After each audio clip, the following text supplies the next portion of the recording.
Hey, welcome to Miss Rave's Teacher Life.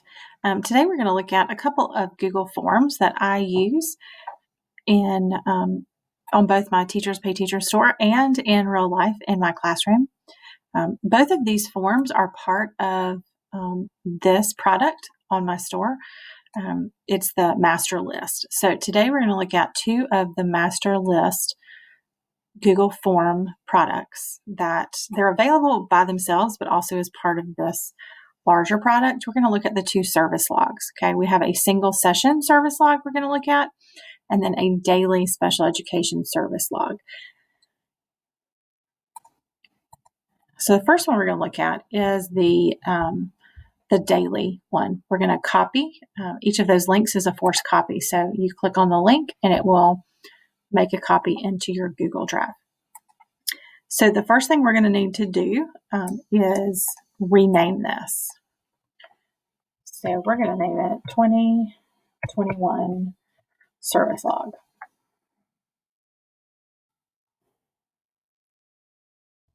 Now, I really started using Google Forms to do my documentation of all my service minutes purely because I was getting overwhelmed with all the paper documentation. I wanted to keep really good documentation. I wanted to be able to prove that these kids were getting the services that they were supposed to get. And this was the best way I could figure out to do that. So again, this is your daily service log. You would fill this out at the end of the day. And we'll talk about the pros and cons of these at the end of this video. So today's date, don't need to worry about that. We will need to edit the class and the students' names. So when you download this form, when it copies into your Google Drive, all of this will be generic. You can go in and edit it with your own information. All right, so let's say my first class is Miss Smith's inclusion class. Let's say it's math inclusion. Let's say it's from 8 to 8:45 a.m. every day. So this is, I've set it up for check boxes, just to an easier way to just tap or click and mark that you saw that student that day. So let's say we have student A, student B. Obviously, you would put names, initials, whatever you want to with those students. So let's say I had these 4 students. Now, I can also add more. Most of these are set up with just a few, just to kind of give you a starting place, but most likely you're going to need more than just 4. So I've got my students there. Now, these are marked as required, simply just to remind me that I can't submit that form without checking that box. After each class, you have a section where you can take notes. So, Miss Smith's inclusion, I'm going to name it 8 o'clock. These are not marked required because there may not be a day where you have to do that. Now, what I would do is I would go through and do the rest of these. Maybe class 2, I have a 5th grade pullout from 9:15 to 10, for instance. And again, I have these students that I'm just giving them letters for. Again, that one is marked required. And then 5th grade pullout notes.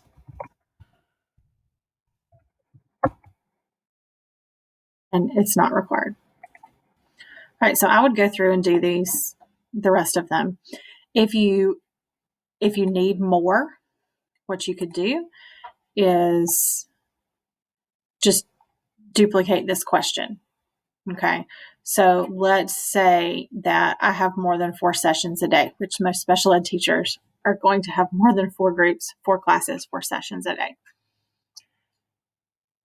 All I would do is duplicate that, and then I can go in and change the name. Same thing with the notes here.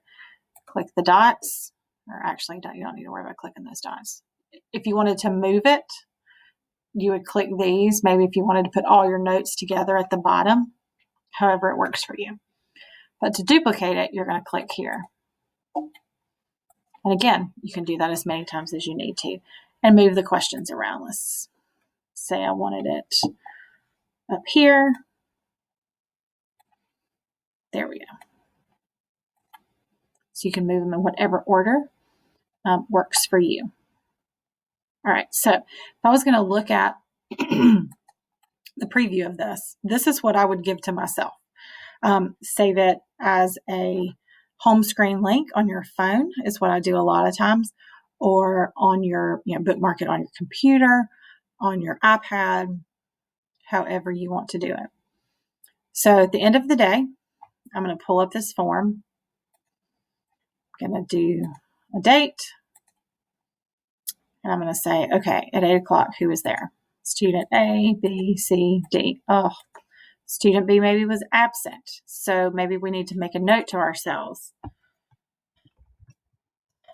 Check with student B about assisting with makeup work. Or maybe you had a behavior issue that you need to call a parent with.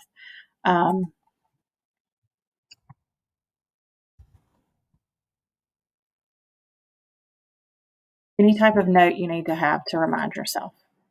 Okay, and so you would go through that and you would do that all. You're going back in your brain and thinking, what did I do today? Who did I see? And what do I need to do? Now, this service log is best for someone who would rather just do it once a day.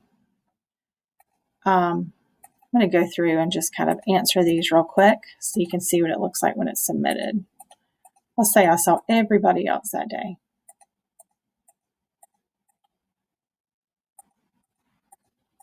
All right, so I'm going to submit this at the end of the day, and I'm done. Now what I do is I go back to my editing screen here where I've created this Google form, and I have all the responses. So what this would tell me, maybe at the end of the quarter, at the end of the semester, once a month, however you do that, it would tell you which students you hadn't seen. It would have all of your notes, and you could look it up by date. You could look it up by notes. You could look it up by actual sessions or class. Or you could look at individual form responses. What I usually do the most is I'm going to go here, create a new spreadsheet with my daily service logs, and boom, there it is. So this is going to have your timestamp on it, which I appreciate as someone who really wants to be compliant with my paperwork. This is going to say, oh, wow, she didn't go back in and make up all these service logs. She did that day that it happened. Or because I was using a fake date. Obviously, these don't match. But if you're doing them in the afternoon, they would. And that, again, is just another layer of compliance for you as a special education teacher. And again, this would save to your Google Drive as well. So you always have this accessible, and you've used no paper at all, which for me is the best part. So let's close that out. Now, again, that's our daily service log. And full disclosure, that's not the one I use the most because I have a hard time remembering what went on at 8 o'clock that morning at the end of the afternoon. But I definitely have friends who would prefer to document all their minutes and all their services at the end of the day. Also have a single session service log. So again, I'm going to make a copy of it. Now, the main difference with this service log is that it is done at the end of every class or session. We're going to give it a new name.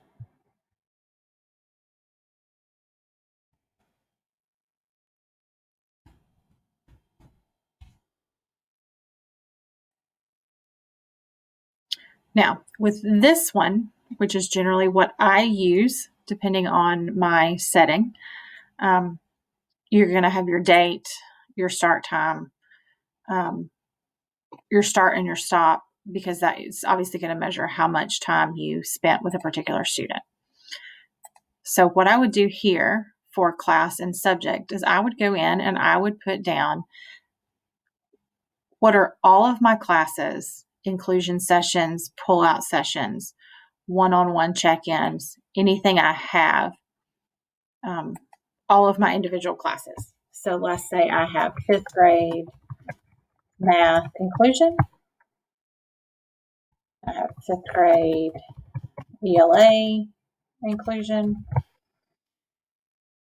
Let's say I have a 4th grade reading pullout. And again, I'm just making things up. This would be whatever your particular subject area was. And a 3rd grade math pullout. Say those were my 4, even though again, we're all going to have more than 4. And again, these are set up as a drop-down box just for ease of use. So here I would put the names of all of my students. Every student that I see that's on my caseload that I'm responsible for documenting their services.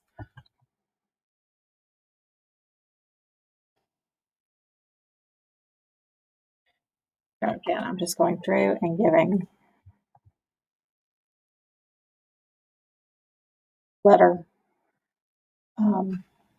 designations to those. You may want to use initials, ID numbers, whatever you need to do for confidentiality.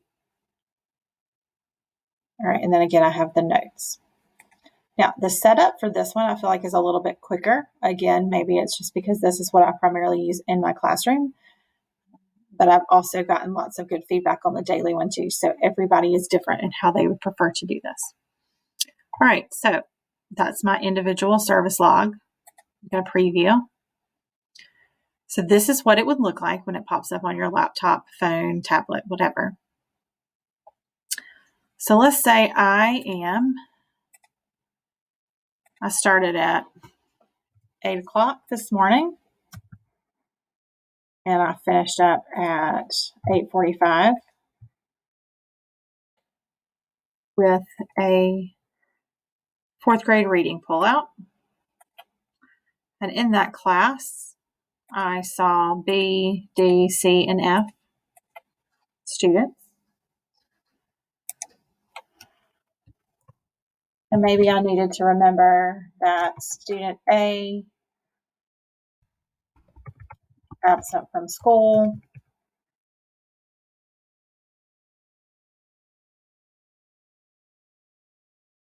Say student F had difficulty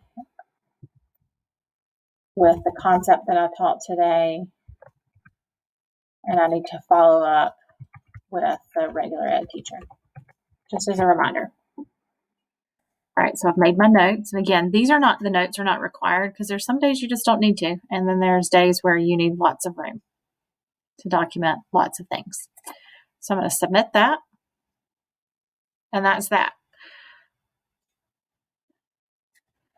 Now, let's say that I go to my next class, because again, this is just one class.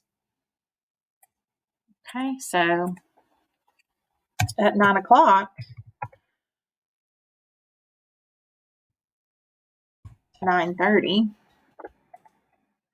I was in 5th grade ELA inclusion, and I saw student E and student F.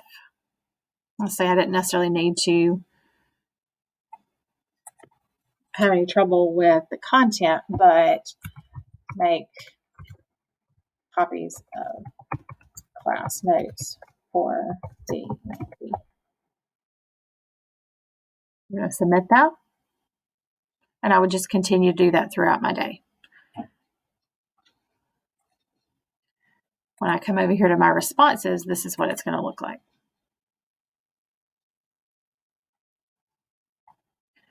So I would go to my spreadsheet.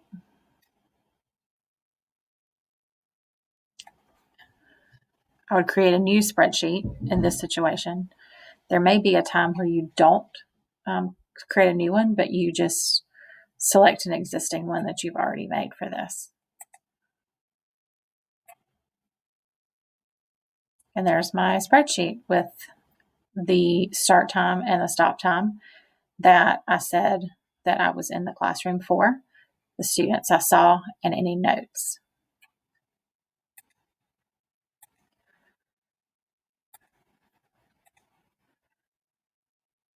So again, these are the 2 service logs here as part of the Master Google Form List.